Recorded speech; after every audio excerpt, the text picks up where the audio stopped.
Para ello, para ello, iniciaremos con un breve diagnóstico sobre la situación de la gestión pública en el país a cargo de la Dirección de Estudios, Análisis e Incidencia de Impacta.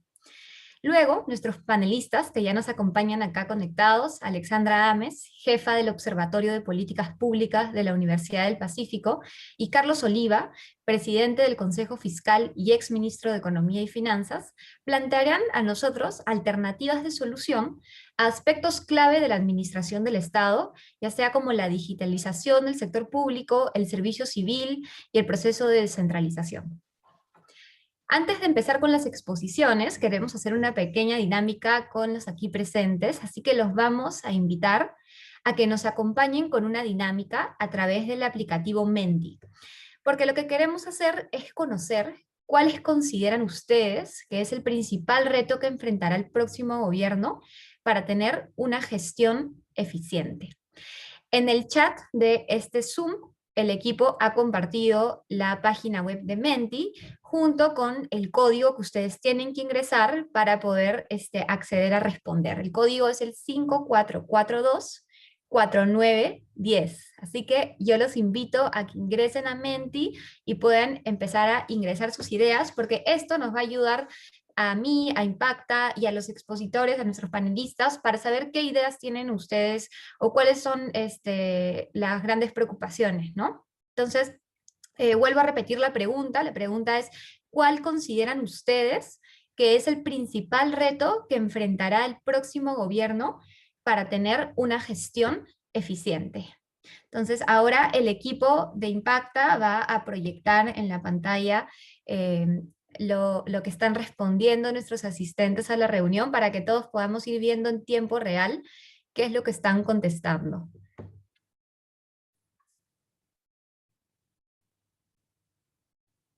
Ahí ya se está compartiendo, perfecto.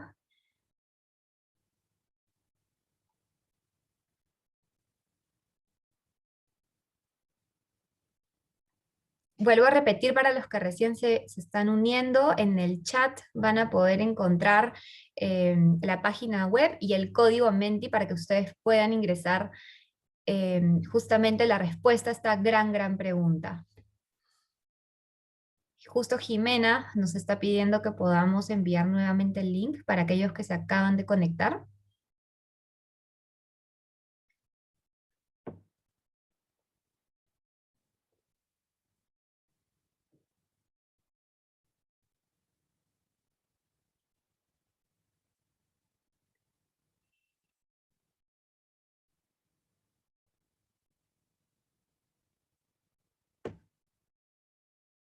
Sí, parece que ha habido un error con el código que se envió en el chat. Por favor, el equipo de Impacta va a volver a enviar el código al chat del Zoom para que ustedes puedan ingresar con el código correcto.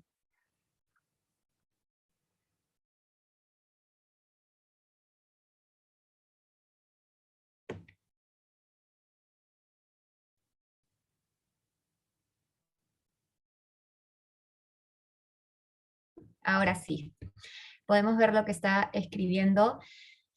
Falta de buenos gestores, descentralización, simplificación, confianza, modernización, meritocracia. Lo interesante de este aplicativo es que en la medida que se repita más una palabra, esa palabra va a aparecer más y más grande, así que ya vemos cuáles están repitiendo. Vemos digitalización, meritocracia, descentralización, corrupción también. Algunos han puesto confianza, generar consensos, medir, que quizás hace referencia a la medición de resultados, que a veces nos sirve mucho para luego poder tomar decisiones sobre qué seguir haciendo, qué no, qué debemos mejorar. La cercanía con el ciudadano, que también es muy importante, que no es, el sector público finalmente sirve a las personas, tenemos que estar cercando a las necesidades. Vemos ahí que se repite mucho el tema de la modernización, sé que es la palabra más grande, hoy en día tan necesario. Justo a raíz de la pandemia hemos visto cómo rápidamente tuvimos que modernizar mucho de los servicios, pero aún así seguimos desfasados y es algo en lo que tenemos que seguir trabajando. Luego, descentralización, corrupción, se vuelve a repetir digitalización, servicio civil profesional, también meritocracia, buenos servidores públicos, todos estos temas relacionados a quienes conforman la gestión pública. Perfecto. Y bueno, y creo que como ejercicio final nos han quedado 4 palabras o 5 palabras principales, que es descentralización, corrupción, meritocracia, digitalización. Creo que son preocupaciones que todos tenemos, y justamente nuestros panelistas el día de hoy también nos van a ayudar a entender cómo podríamos afrontar estos retos que va a enfrentar el gobierno del Bicentenario. Así que muchas gracias a todas las personas que participaron de este breve ejercicio. Y esperamos que a lo largo de las exposiciones puedan ver reflejadas ahí las respuestas, ¿no?, a estas inquietudes. Ahora, para iniciar con las exposiciones, yo le quiero dar la bienvenida a Camila Rodríguez. Ella es miembro de la Dirección de Estudios, Análisis e Incidencia de Impacta, y ella nos va a presentar un breve diagnóstico sobre la problemática actual en torno a los retos que enfrentará el próximo gobierno para tener una gestión pública eficiente. Muchas gracias, Camila, por acompañarnos esta noche. Yo te doy el micrófono para que puedas iniciar tu exposición.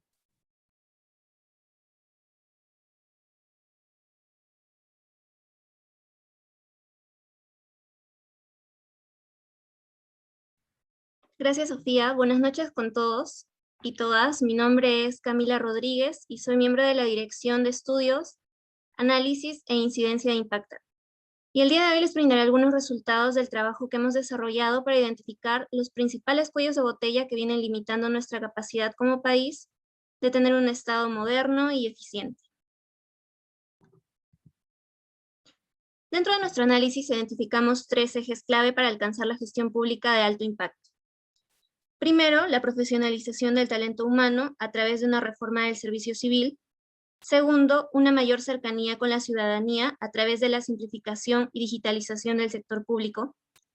Tercero, la descentralización del Estado para que pueda generar oportunidades de desarrollo en todo el país. Veamos el primer eje. En el caso de la gestión de recursos humanos del sector público, hemos encontrado que el Perú ha exhibido bastantes avances desde la década de los 2000. Según el Índice de Desarrollo de Servicio Civil publicado por el Banco Interamericano de Desarrollo, Perú pasó de 14 a 41 puntos entre el 2004 y el 2015. Uno de los mayores crecimientos en América Latina, como podemos observar. Sin embargo, los niveles alcanzados, como pueden observar en el gráfico de la izquierda, son aún inferiores a los mostrados por pares como Chile, Brasil y Colombia. Estas brechas en el servicio civil frente a otros países se evidencian al notar que en el Perú tenemos problemas como una elevada rotación de funcionarios, un avance lento en la implementación de la ley del servicio civil, pues luego de 8 años de implementada la ley de servicio civil del 2013, solo 8 entidades han completado su transición al nuevo régimen. Y finalmente, pero no menos importante, una alta precariedad laboral de servidores jóvenes, pues casi la mitad de estos se encuentran contratados bajo el régimen CAS, el cual no ofrece beneficios laborales ni esquemas de capacitación o proyección profesional. De hecho, entre julio y agosto del 2020, desde Impacta recogimos una encuesta a 500 servidores públicos jóvenes para conocer el impacto que estaba teniendo la pandemia sobre sus condiciones laborales en el Estado. Lo que encontramos fue alarmante. Primero, el 63% de nuestros encuestados manifestaba que le era difícil conciliar el trabajo con su vida profesional. Además, 2 de cada 10 preveía que sus horas de trabajo aumentarían en los próximos meses.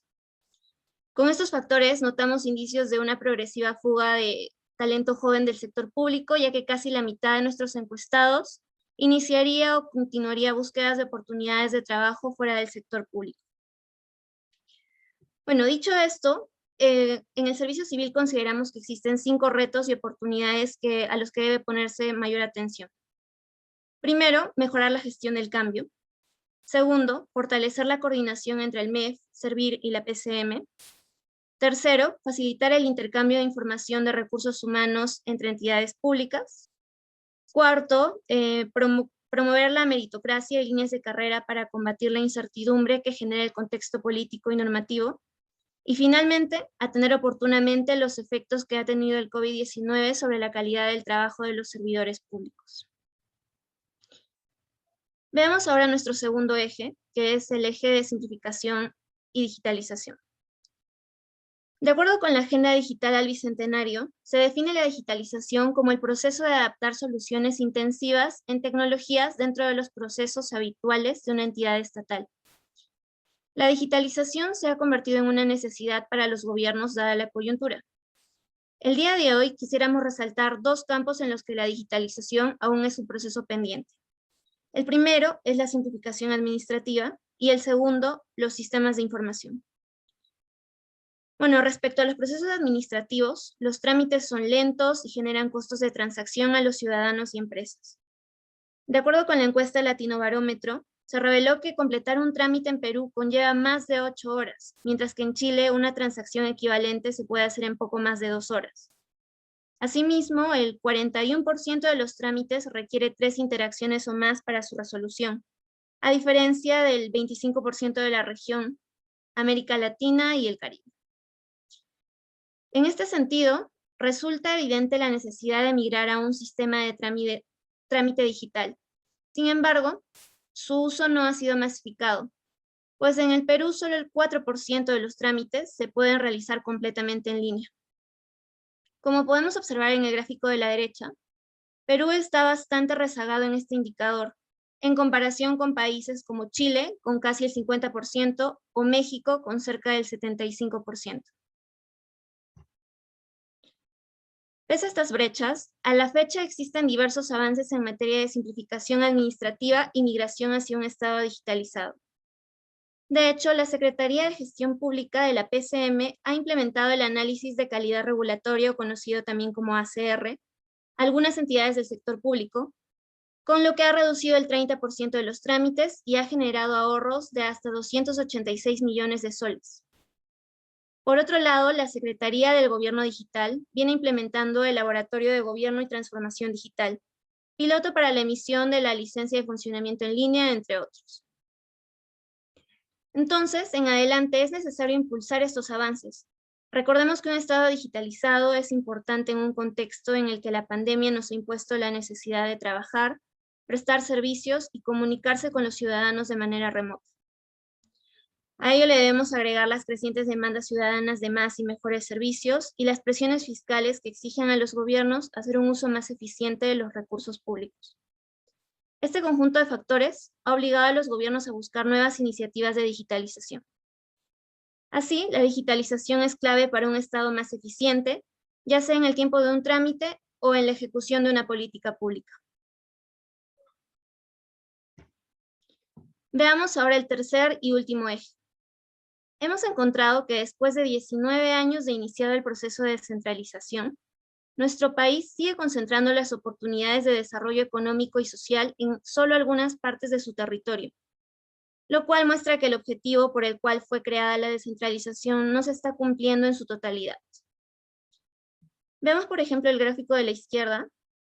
Se puede observar que Lima sigue concentrando cerca del 50% de la actividad económica nacional, una proporción que es casi 90 veces superior a la proporción que representan regiones como Madre de Dios, Tumbes y Amazonas.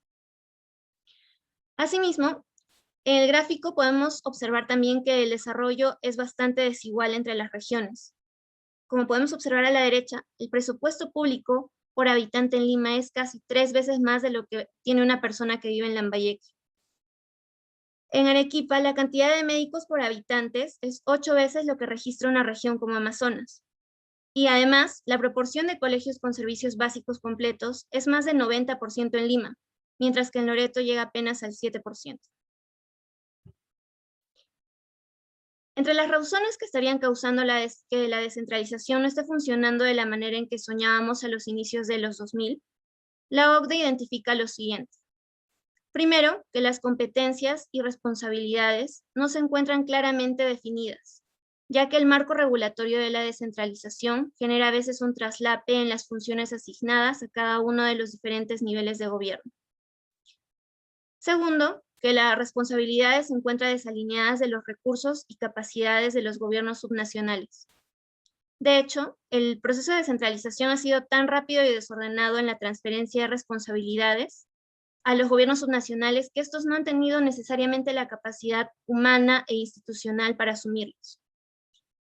En tercer lugar, la falta de mecanismos e incentivos para coordinar políticas e inversiones a nivel subnacional. Esto genera que en muchos casos existan contradicciones en la implementación de políticas y la ejecución de proyectos de inversión. Finalmente, la OCDE también identifica una alta dependencia presupuestal y baja ejecución de los recursos económicos que son transferidos desde el gobierno central. En efecto, la limitada autonomía financiera de los gobiernos subnacionales impide en algunos casos que puedan adaptar sus políticas al contexto territorial. Desde Impacta somos conscientes que la problemática por la que atraviesa el desempeño del sector público es mucho más diversa y extensa de lo que hemos presentado hoy, pero consideramos al menos estos 3 ejes que se deberían orientar y deberían ser prioridad para la próxima administración. Atendiendo lo urgente e importante, podemos de alguna manera alcanzar este estado moderno y eficiente que todos deseamos. Muchas gracias por su atención y le cedo nuevamente el micrófono a Sofía para que continúe con el evento. Muchísimas gracias, Camila, por la exposición y a todo el equipo de Impacta, la dirección que ha estado trabajando en esto. Es información de mucha utilidad, así que les agradecemos por haberla presentado el día de hoy. Ahora vamos a continuar con las intervenciones de nuestros panelistas, en donde cada uno de ellos va a tener un espacio de 10 minutos para comentarnos sus reflexiones. Vamos a empezar con Carlos Oliva, quien nos comentará qué retos están aún pendientes en materia de modernización de la gestión pública.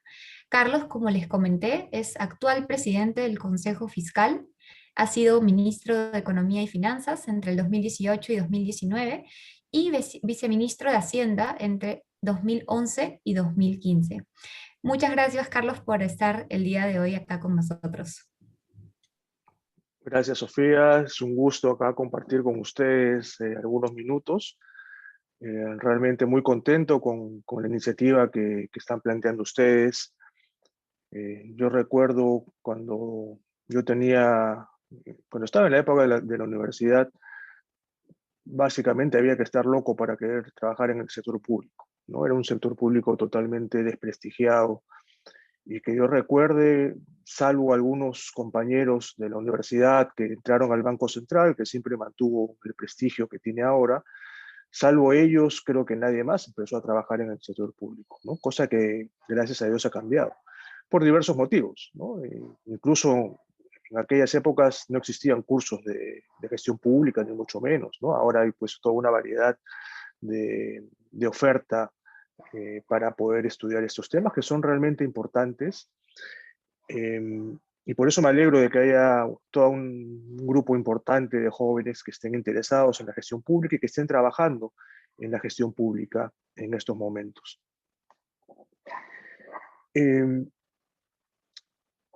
Es importante, cuando me hacen la pregunta de los retos,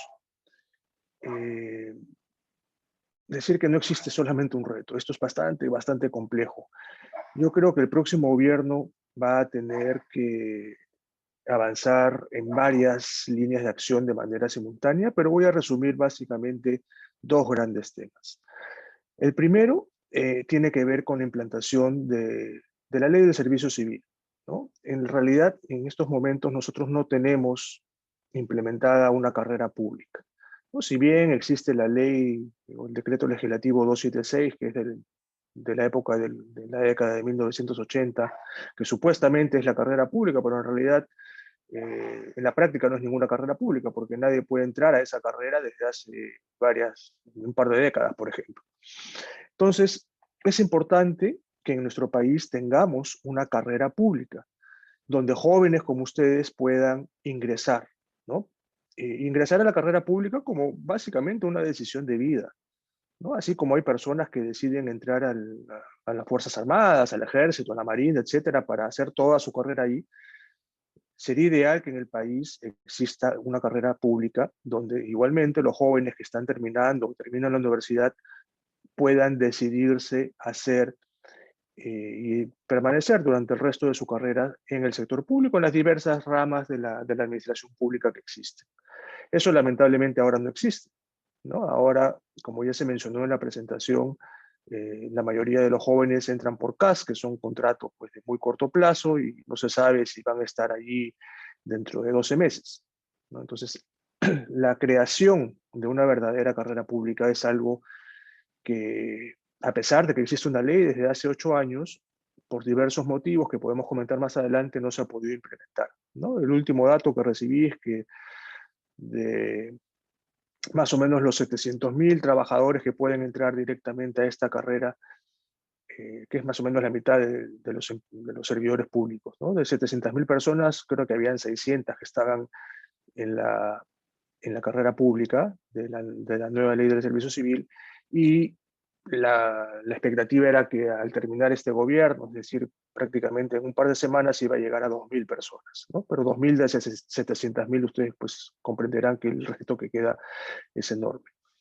Y la carrera pública es importante no solo por los factores que decía, sino porque además tiene una serie de características que van a permitir la capacitación, van a permitir la evaluación, que es algo tan importante, que fue uno de los elementos que nos hizo sufrir mucho al momento de aprobar esta ley del servicio civil, ¿no? Yo era viceministro en ese momento y en el Congreso la verdad que la pelea fue intensa, y básicamente porque no se quería que incluyan estas evaluaciones que eventualmente pueden significar que a gente se le separe del sector público si es que no cumple con los estándares mínimos, ¿no? Y ya se imaginarán con los sindicatos y la gran pelea que fue en ese momento, porque eh, se piensa pues que la estabilidad laboral es un derecho de los trabajadores, y lo es en cierta medida, pero la estabilidad laboral absoluta sí me parece que va en contra de la meritocracia, ¿no? Y ese es el gran tema que fue muy discutido en el 2013, pero que bueno, felizmente se llegó a aprobar. Entonces ahí tenemos un primer elemento de reto, que es un reto en realidad de corto, mediano y largo plazo, porque la implementación de esta carrera va a tomar 6 o 7 años, eh, por diversos motivos, uno de los cuales tiene que ver con la parte presupuestaria, ¿no? Porque cuesta, digamos, implementar esta carrera, y lamentablemente en estos momentos el Estado no está en condiciones de hacerlo de una manera muy acelerada, entonces va a tener que hacerlo de manera muy gradual. Y lo otro que es importante, y para ir cerrando ya esta parte de la presentación, tiene que ver con el liderazgo y la articulación que tiene que existir dentro del Poder Ejecutivo, sobre todo, en todos los niveles de gobierno, para poder mejorar la gestión pública, ¿no? Uno de los grandes impedimentos para implementar esta modernización del Estado, mejorar la gestión pública, tiene que ver con la falta de continuidad y la falta de articulación entre los distintos actores, ¿no? Ya lo han mencionado también en la presentación. Hay pues directores generales que no duran más de 7, 8 meses. Bueno, últimamente hemos visto que hay presidentes que no duran más de 2 años, ¿no? Lo cual pues es un gran problema porque nos resta esa continuidad que es importante, porque esto no es algo que se hace de un día para otro, no es algo que se hace simplemente aprobando una ley. Uno necesita eh, constancia, perseverancia para poder implementar, y necesita que todos los actores importantes, el gabinete, por ejemplo, estén involucrados en ello y sepan todo lo que se puede y lo que se tiene que hacer para mejorar la gestión pública, ¿no? Empezando por la implementación del servicio civil, pero siguiendo por otros temas que también son relevantes, como la mejora del macroproceso del gasto, ¿no? Lo que tiene que ver con los sistemas administrativos, y también con la modernización que tiene pues en la transformación digital a un elemento sumamente importante, ¿no? Ustedes saben que en el sector público, cuando uno trabaja en el sector público, tiene una serie de limitaciones, a diferencia del sector privado, donde básicamente uno puede hacer cualquier cosa salvo que la ley lo prohíba. En el sector público la lógica es precisamente la opuesta. Uno no puede hacer nada salvo que una ley o una norma permita hacerlo, ¿no?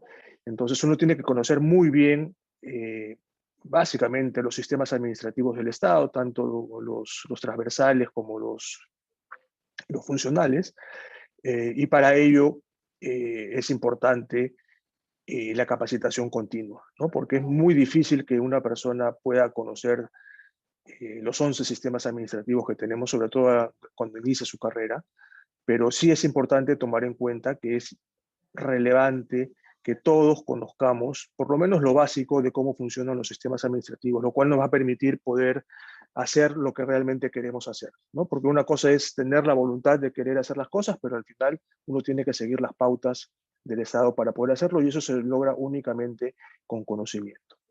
Me quedo por acá y regresamos en unos momentos. Muchas gracias.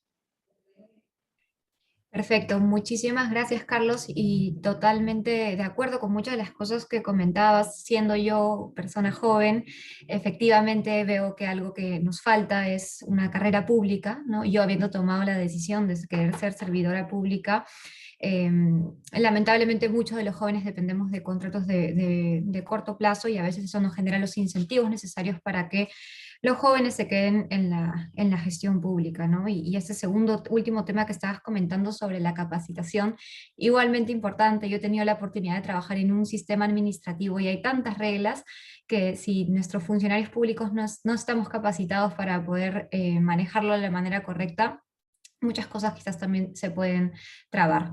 Así que muchas gracias y creo que ahora quisiera invitar a Alexandra para que complemente parte de lo que ya nos has comentado eh, sobre el tema de meritocracia en las instituciones públicas y quizás también nos puedes comentar, dado que ahora estás trabajando desde el lado de la academia, cómo es que la academia puede aportar, ¿no?, al fortalecimiento de la carrera pública, de los recursos humanos y todo esto que nos estaba comentando Carlos.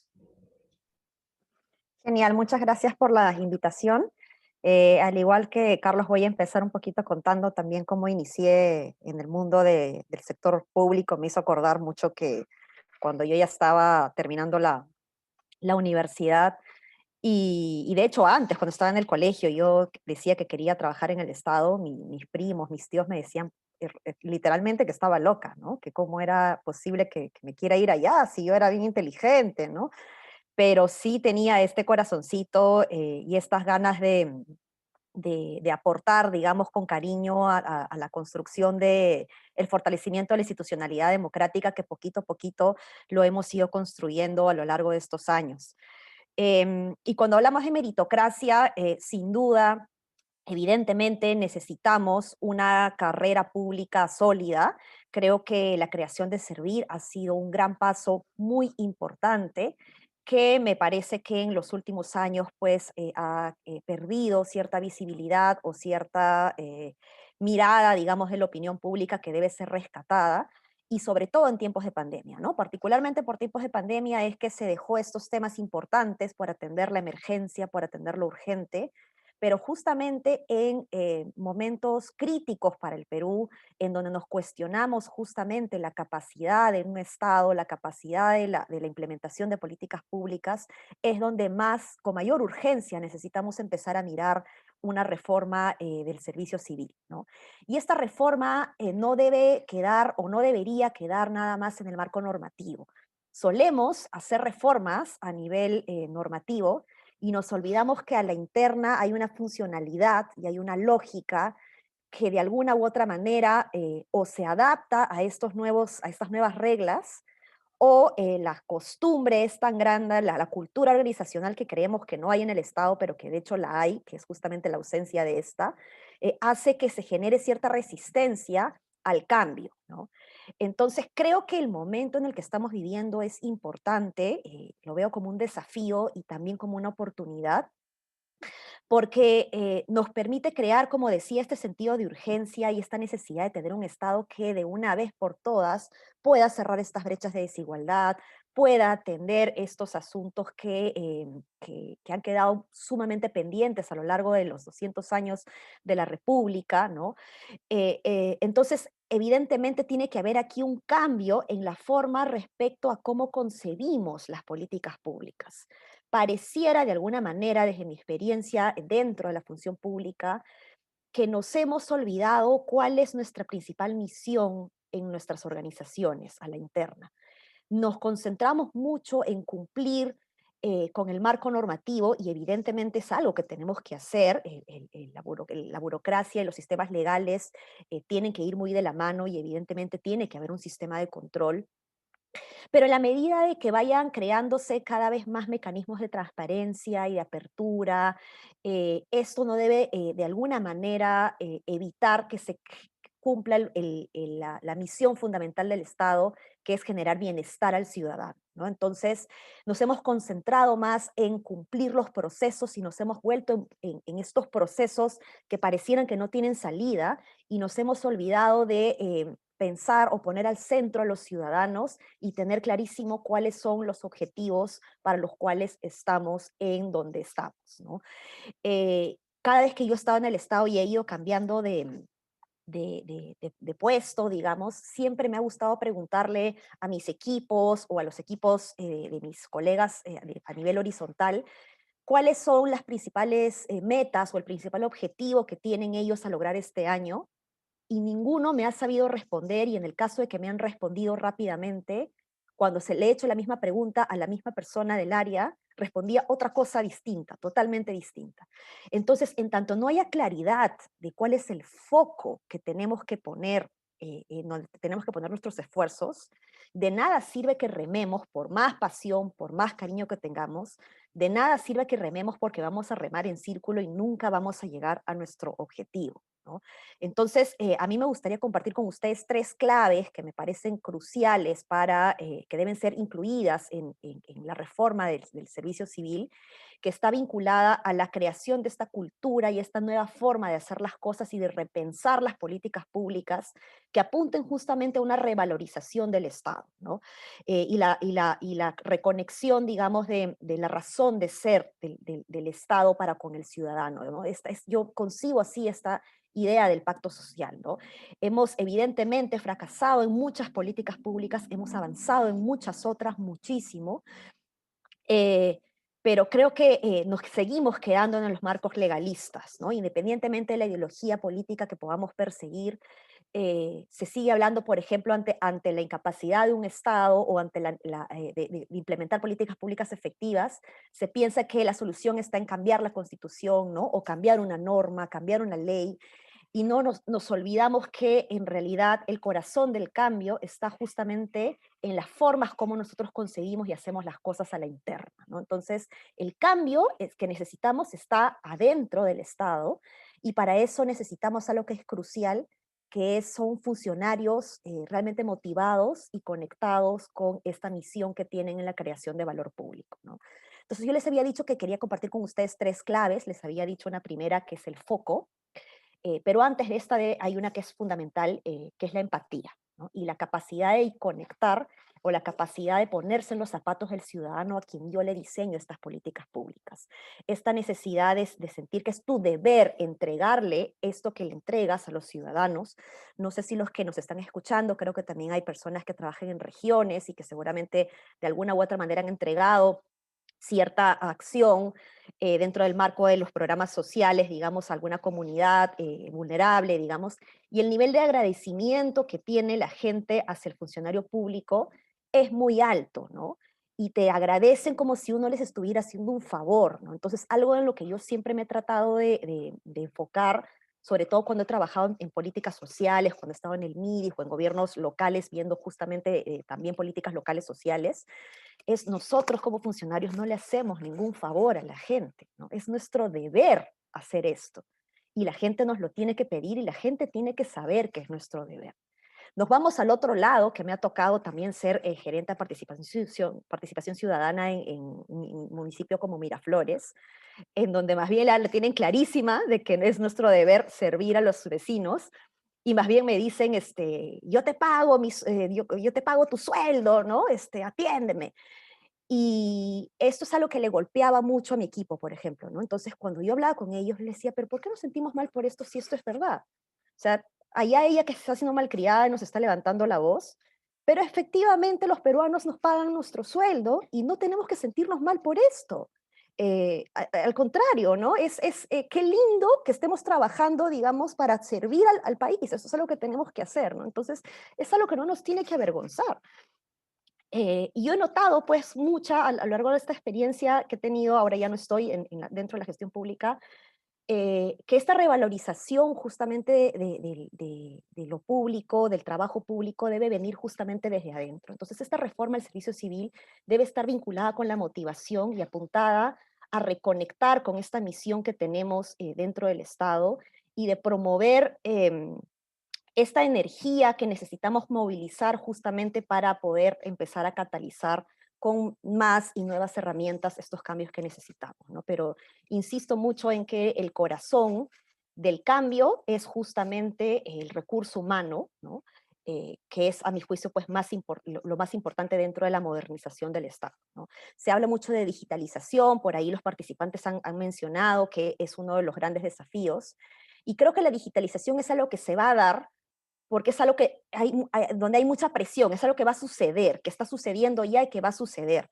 Pero la digitalización, nuevamente, no va a ser la solución en tanto a la interna no conectemos realmente claro, no conectemos realmente con este propósito que tenemos, ¿no? Entonces, la empatía vinculada con el propósito que tenemos tiene que ser una clave fundamental que nos va a ayudar evidentemente, a trabajar mejor. El foco en el resultado, el segundo, y el tercero es la evidencia. No podemos seguir tomando decisiones a ciegas basadas en la intuición.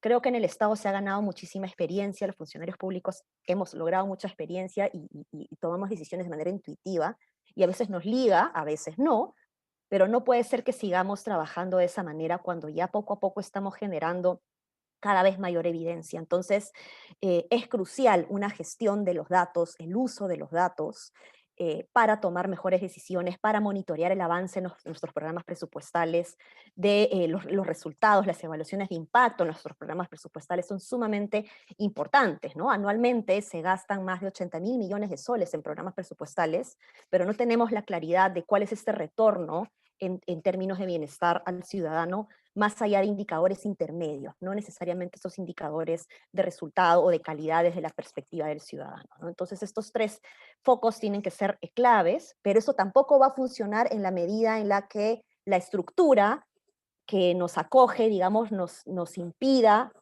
hacer las cosas, ¿no? Entonces, evidentemente, hace falta un rediseño en nuestros 11 sistemas administrativos, algunos se traslapan entre sí, entonces necesitamos poner estos sistemas administrativos al servicio de la implementación de las políticas públicas y poner a las políticas públicas al servicio de los ciudadanos. Creo que por ahí me quedo. Muchísimas gracias, Alexandra, y yo me quedo con las tres claves que tú nos has compartido. Totalmente de acuerdo, y creo que debe ser lo que guíe finalmente a todo servidor público, ¿no? Trabajar con foco, es decir, con objetivos claros, con metas claras, siempre siendo empáticos, porque finalmente trabajamos para el servicio al servicio de los peruanos, y definitivamente con evidencia para estar seguros hacia dónde estamos yendo y por dónde dirigimos nuestras soluciones. Nuevamente, agradecer a nuestros dos panelistas porque creo que nos han dado ambos bastantes luces sobre cómo el gran problema, ¿no?, que enfrenta nuestra gestión pública, que es su recurso humano, algo que debemos de fortalecer y que va a ser un gran reto, ¿no?, para el siguiente gobierno. Entonces, dicho eso, nosotros hemos generado un espacio bastante interesante de preguntas, en donde, a diferencia de otros eventos, hemos pedido a las personas que iban a asistir que envíen videos con sus preguntas, así como se hacían los debates presidenciales, y hemos seleccionado aquellas preguntas más interesantes relacionadas al tema del evento para que tanto Alexandra como Carlos nos puedan dar sus comentarios, ¿no? Entonces, ahora vamos a pasar a ver el primer video, que es una pregunta que viene de Yanela Castro. Hola, mi nombre es Yanela Castro y mi pregunta es la siguiente: ¿cómo podemos diferenciar los proyectos que generan valor público de los que no? Estaría muy agradecida con su respuesta. Muchas gracias, Yanela, por tu pregunta. Entonces yo dejo, quizás, no sé si Carlos o Alexandra, ¿a quién le gustaría responder la pregunta y se pueden complementar? Si quieren, empiezo yo. ¿Ya? Em, Es una pregunta muy, muy buena, muy interesante, cómo nos damos cuenta si estamos creando valor público o no. Y creo que todo parte desde el inicio, ¿no? En el momento en donde yo diseño mi política pública y me pregunto, ¿para qué quiero diseñar esta política pública? ¿No? O sea, la definición crucial de las políticas públicas, hay muchas definiciones, pero es un consenso de que la política pública está hecha para resolver problemas públicos. Entonces yo tengo que diseñar para resolver algo específico. Entonces tengo que preguntarme, ¿he diseñado esto para qué? Para resolver tal problema. Ok, entonces yo tengo que preguntarme, ¿qué problema está buscando resolver mi política pública? Y luego preguntarme, ¿he sido capaz de resolver este problema? ¿Lo estoy resolviendo? Porque tampoco podemos pasar de 0 a 100, evidentemente, en un día como yo creía en mi primer día de servidora pública cuando entré como SNP. Pero básicamente es eso, es tener claros cuál es el resultado, hacia dónde quieres llegar, y a partir de eso preguntarnos, ¿estoy llegando? ¿Qué tan lejos, qué tan cerca estoy de eso? Y para eso los datos son cruciales, ¿no? Si no, no podemos saber exactamente si estamos avanzando. Sí, a ver, yo complemento un poquito. Eh, Hay algunas herramientas que ya existen en el Estado para poder responder esa pregunta, ¿no? Cuando hablamos de proyectos de inversión pública, naturalmente nos remitimos al InvierTP. Hay toda una metodología que ha sido, bueno, que fue cambiada hace como 4 años, que está enfocada en el cierre de brechas, ¿no? Entonces, ahí tienen ustedes un primer filtro si un proyecto de inversión pública va a generar valor o no, ¿no? En teoría, si uno sigue las pautas del InvierTP, va a poder tener esa respuesta. Y si la respuesta es negativa, pues no tendría por qué pasar ese filtro y ahí muere el proyecto, ¿no? Y si la respuesta es positiva, naturalmente ya entra al ciclo de ejecución.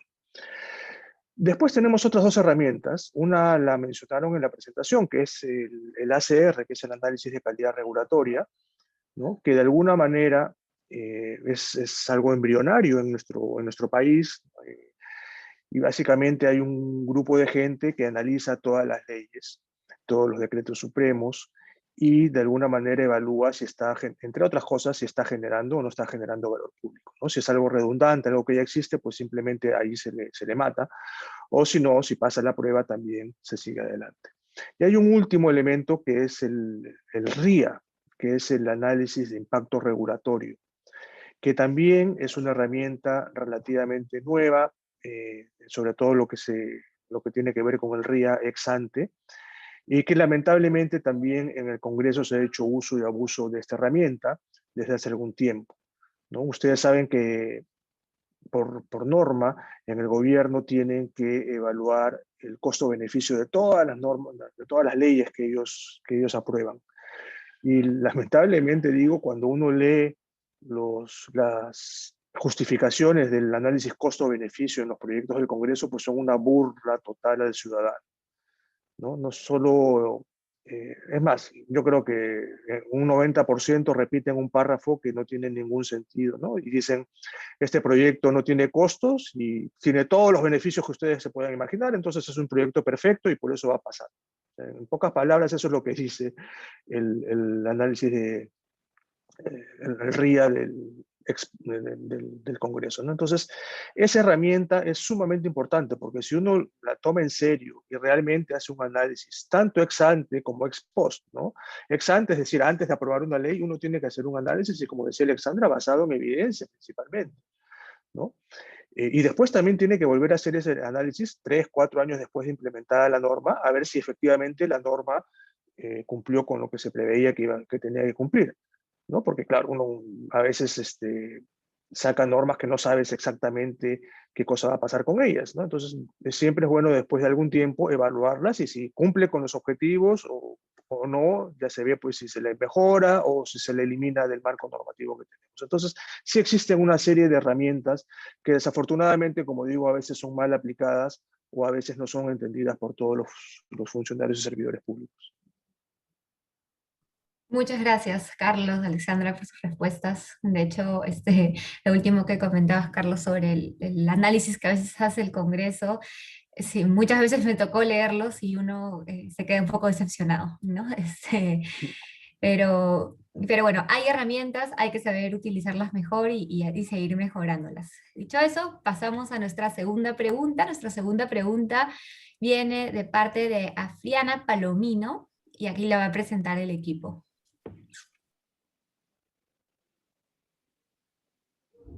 Hola, mi nombre es Afrania Palomino y mi pregunta es la siguiente. Una debilidad del proceso de descentralización es que se transfieren funciones y competencias a los GORE aun cuando no están en la capacidad para asumirlas. Dicho esto, ¿qué acciones se han realizado para fortalecer estas capacidades en los gobiernos regionales? Y, lo más importante, ¿qué acciones se han realizado para retener ese talento en la región y que no migre a la capital?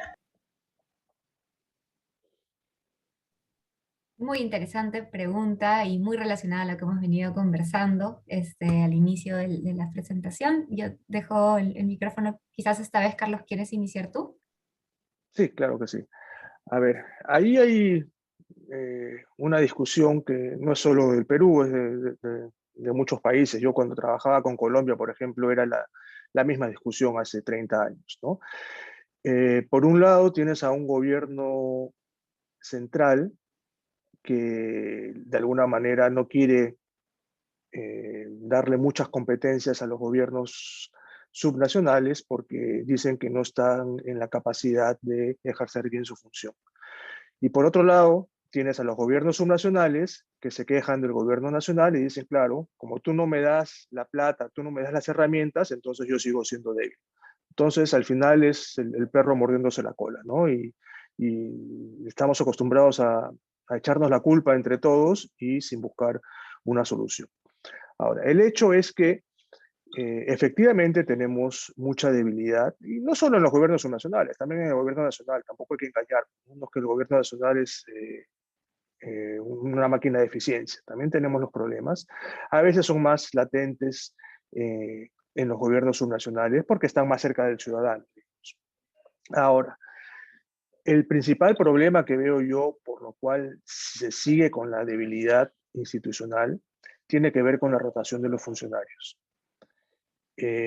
Desafortunadamente, como decía hace un momento, los funcionarios, los servidores rotan demasiado. Entonces, todos los esfuerzos que se puedan hacer por generar capacidades prácticamente desaparecen después de 6, 8 meses, ¿no? Yo estoy trabajando ahora, por ejemplo, en un proyecto con la cooperación suiza y como parte de alguna de las actividades nos capacitamos a una serie de funcionarios, ¿no? Entonces al gerente de obras o al gerente de desarrollo económico del gobierno regional pasa por un curso, a veces son 3 meses, 6 meses, etcétera. Y después de 8 meses esa misma persona ya no está ejerciendo ese cargo, sino que fue reemplazada por otro. Entonces, no es muy eficiente la manera como podemos generar nosotros capacidades si hay tanta rotación de funcionarios. Y eso yo creo que es un elemento clave. Y nuevamente, la permanencia de los funcionarios tiene que ver con la carrera civil, con el servicio público, ¿no? Mientras no existe una carrera, los funcionarios van a seguir siendo rotados, muchas veces por razones políticas, y cuando rota un gerente, no solamente rota él, rota 3, 4 personas que trabajan con él, los asesores, etcétera, etcétera. Entonces, esa falta de continuidad y de permanencia, yo creo que es uno de los elementos que explican por qué no podemos consolidar esta capacidad institucional, sobre todo en los gobiernos regionales y locales. Perfecto, muchas gracias, Carlos. Y sí, totalmente de acuerdo. A veces la rotación no nos permite generar justamente esas capacidades. Em, Considerando que estamos un poco cortos de tiempo y aún nos quedan dos preguntas que no queremos dejar de mostrar, vamos a presentar la siguiente pregunta y quizás ahí Alexandra nos puede ayudar respondiendo. Así no perdemos la oportunidad de que todas nuestras preguntas salgan en este evento. Nuestra siguiente pregunta viene de Jamil Quispe y la va a presentar el equipo Impacta. Hola, ¿qué tal? Mi nombre es Yamil Emerson Quisprutado y mi pregunta es, la política de modernización de la gestión pública fue un hito importante para la reforma de la estructura del Estado y hacerlas más eficientes, pero ¿qué avances se están dando concretamente y cómo la pandemia afecta este proceso? Es decir, ¿es una ventana de oportunidad o de retroceso? Muchas gracias, Yamil. Entonces, Alexandra, si quizás tú nos puedes comentar un poco desde tu visión sobre esta pregunta de la modernización de la gestión pública y los avances a raíz de la pandemia. Sí, me quedo con esta última pregunta que nos hace, en donde pregunta si es una ventana de oportunidad o un retroceso, la pandemia, ¿no? Y la respuesta es que puede ser ambas. Y nosotros decidimos, o quienes toman las decisiones, decidimos a cuál de ellas queremos apuntar, ¿no? Queremos que sea un factor de retraso en donde seguimos poniendo este tema atrás, o más bien somos conscientes frente a la pandemia que necesitamos un Estado mucho más capacitado, mucho más articulado y con un conocimiento sistémico o articulado que permita justamente la implementación adecuada de políticas públicas, ¿no? Se han dado varios avances, creo que el presupuesto por resultados hace unos años fue un avance importante, sin embargo todavía eh, falta mucho más por generar esta cultura organizacional de la visión hacia este foco que digo, ¿no? La visión hacia los resultados y tener claro cuál es este proceso de ir hacia este resultado final al que yo quiero llegar. Y evidentemente acá la inestabilidad laboral pues es un factor crucial que no ayuda justamente a crear esta cultura de cambio. Sin embargo, también es importante recordar que muchos servidores públicos que rotamos de un sector y nos vamos a otro, o de un gobierno regional y nos vamos a otro, o a un gobierno local. Entonces, de alguna manera, el funcionario todavía sigue ahí. Entonces, este chip o este mindset, como le dicen ahora en inglés, está de moda hablar estas palabras de management y de innovación, ¿no? Pero esta forma de cómo concebimos las cosas puede ser el primer paso para esto, ¿no?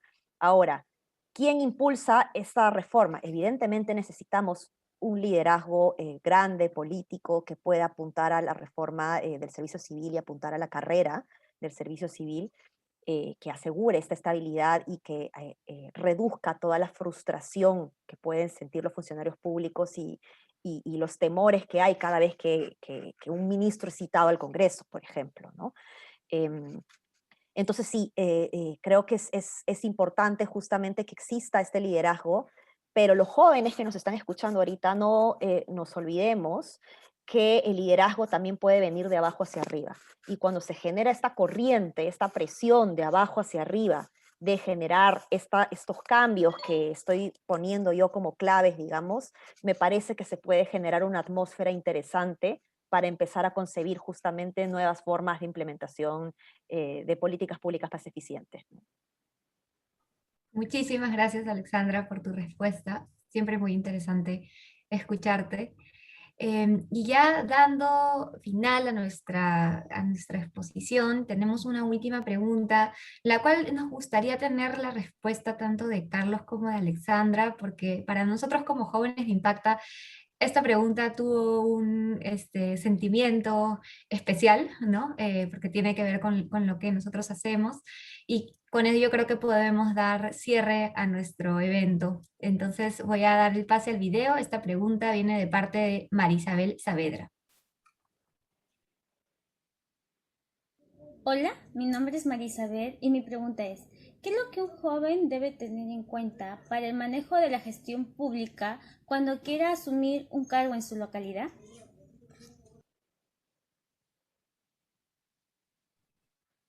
Perfecto. No sé si alguien quiere empezar. Yo, yo empiezo si quieren. A ver, Carlos. A ver,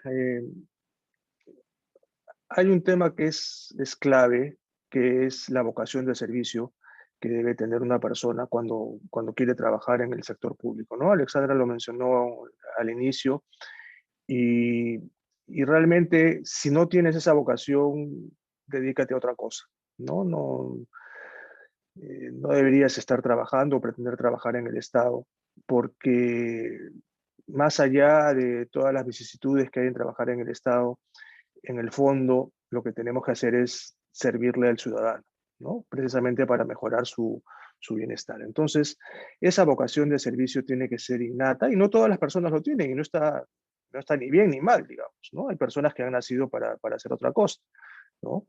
Eh, Y lo segundo es que tampoco pienses que te vas a hacer millonario trabajando en el Estado, ni mucho menos. Es más, si piensas que vas a ser millonario, es porque realmente, perdón, es porque realmente no deberías estar en el Estado, estás pensando en otra cosa, ¿no? Entonces, seguramente vas a vivir muy tranquilo, puedes vivir muy tranquilo con tu conciencia, no te va a faltar nada, pero si lo que quieres es hacer plata, digamos, dedícate a poner un negocio o a hacer otra cosa, pero no a trabajar en el Estado.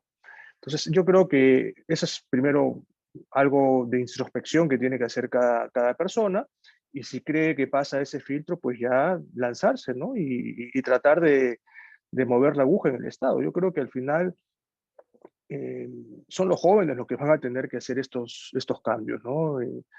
De los últimos 10 años que he estado trabajando acá en el Perú, en el Estado, yo creo que gran parte del cambio tiene que venir, como decía Alexandra, de abajo, ¿no? Naturalmente siempre se va a necesitar un líder, etcétera, pero los cambios, la innovación, todas las propuestas tienen que venir de abajo, y son los jóvenes los que van a hacer que este cambio perdure, ¿no? Recuerden que es algo natural en el ser humano ser adverso al riesgo y no querer los cambios, ¿no? A veces uno prefiere la comodidad de lo que tiene, arriesgarse y tratar de hacer cambios. Los jóvenes no tienen eso tan dentro de sí mismos, y yo creo que eso es lo que tenemos que explotar para poder hacer estos cambios en pro de un Estado mucho más eficiente, más eficaz, con un gasto de calidad, etc. Muchas gracias, Carlos. Seguimos entonces con Alexandra. Sí, de acuerdo con lo que ha dicho Carlos, creo que eso es crucial, ¿no?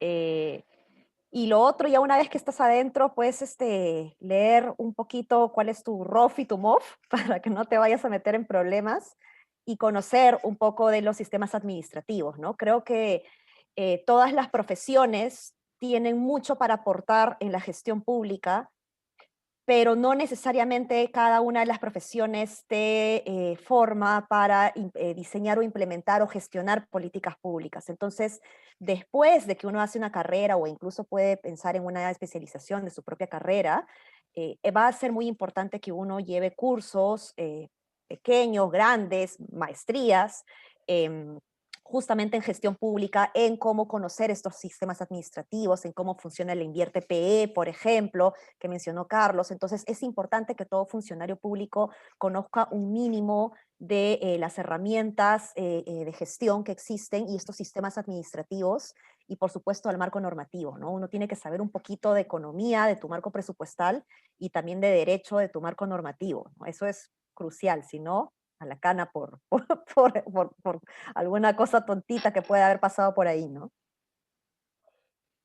Muchas gracias, Alexandra. Carlos, como les decía antes de empezar esta pregunta, a mí personalmente me emocionaba terminar con esta pregunta, el evento, porque para nosotros, quienes recién estamos iniciando en la carrera pública, siempre valoramos muchísimo escuchar los consejos, las recomendaciones de quienes ya tienen más años y experiencia en la gestión pública. Así que muchas gracias por sus reflexiones finales. Yo creo que todos los jóvenes que estamos escuchando lo valoramos muchísimo.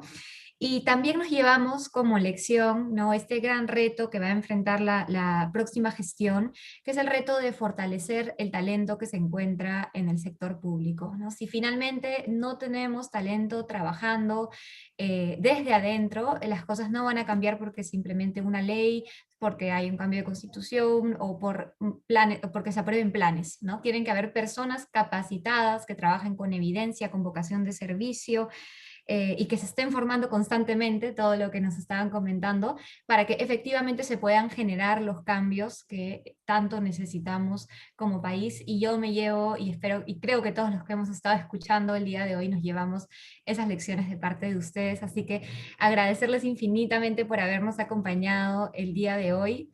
En realidad, desde Impacta nosotros admiramos mucho el trabajo que han realizado como gestores públicos, y agradecer también al público que nos ha estado acompañando durante toda esta jornada.